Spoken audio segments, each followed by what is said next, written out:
Welcome back to SportsZone. This is your favorite baseball segment, Getting to Third Base. I'm Kristen. I have Aviva here with me. And we first wanted to hit on a big signing that broke yesterday. Eric Hosmer signed an 8-year deal with the San Diego Padres for $144 million. Aviva, I'd just like to get your initial reaction to that. I think it's an interesting deal that the Padres did, giving him $144 million for 8 years. He was on the Kansas City Royals last year. His batting average was .318.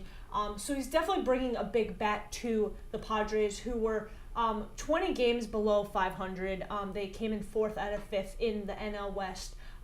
So I think he's going to help them in going maybe a little to the next level. I don't know. I don't think they're going to make the playoffs with him. One big hitter isn't really going to make a big difference. He'll probably bat 3rd or 4th, and pitchers will probably pitch around him because the Padres don't really have another big star hitter.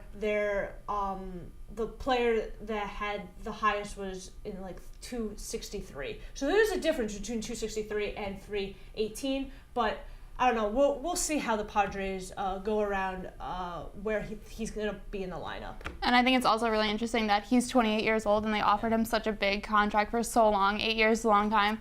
So we'll have to see if he's able to really keep up the numbers that he was able to put up in his younger years as he gets a little bit older. So it'll definitely be interesting to see that. And one thing that I forgot to say is I think this actually might be good for the Padres because now other people know that he's going and Padres are willing to commit to good players. So maybe it'll bring other people to the Padres, so for the future. And then transitioning from the NL West to the NL East, I just wanted to hit on the Mets really quickly. They signed starting pitcher Jason Vargas to a 2-year deal. And it's really going to be interesting to see how he fits into the rotation. The Mets have a really strong starting 5.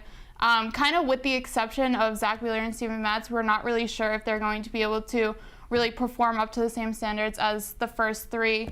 So Aviva, I just wanted to get your take on this. Do you think that the addition of Jason Vargas is really going to be able to motivate pitchers like Wheeler and Matz to perform well in spring training so they secure their spot in the rotation? Yeah, I think spring training is really important, especially for Matz and Wheeler.